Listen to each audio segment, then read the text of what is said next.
Hello and welcome to this video about nutrient cycling. In it we'll talk about the nitrogen cycle and we'll talk about how water is cycled through the ecosystem as well.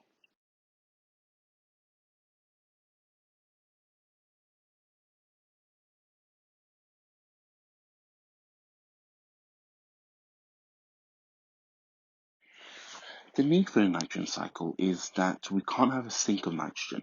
Remember, one of the fundamental rules of science is that mass cannot be created or destroyed. So the way the nutrient cycle works is basically you've got nitrogen gas in the air. Now that gas in the air is completely useless to the human body. We cannot do anything with it.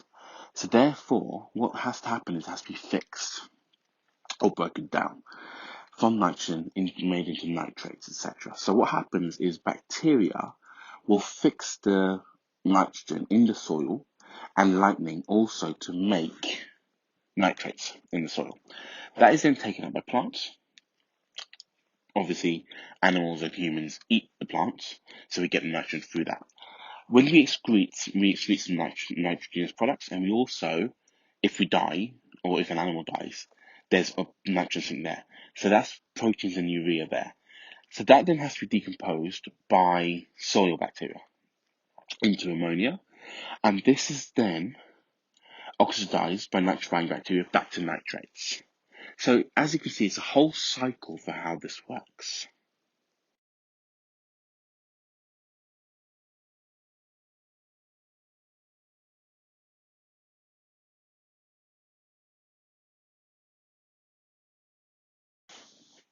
There are four types of bacteria that are really important in the nitrogen cycle: denitrifying, nitrifying, nitrogen fixing, and decomposers. If you view back to the previous part of the video, you will see what the job of these four bacteria are.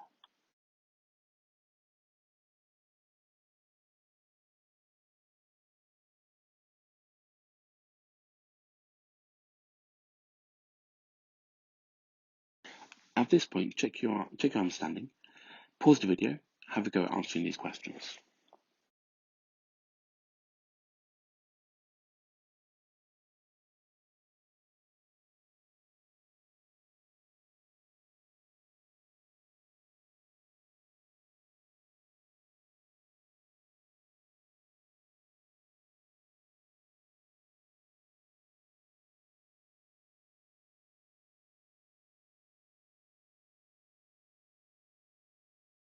At this point, we come to the water cycle. Now, it's the same as a nitrogen cycle in that you have to have water moving around because you cannot create or destroy water. So, evaporation takes water from open water into the clouds, and then you get precipitation, raining, and that's taken up by plants, by the vegetation, and transpired back into the clouds. You also have some which goes into the moisture. The moisture then will flow back into the open water, and that's basically the water cycle as well.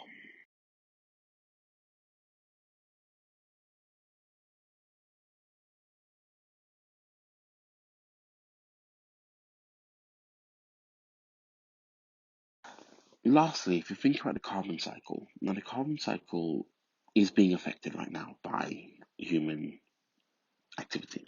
So the carbon cycle is basically this idea that carbon is released into the atmosphere through carbon dioxide, mainly through fossil fuels being burnt, etc. That carbon dioxide is then taken into vegetation, stored in vegetation, which is then produces carbohydrates, and that carbohydrates is then eaten by humans, etc.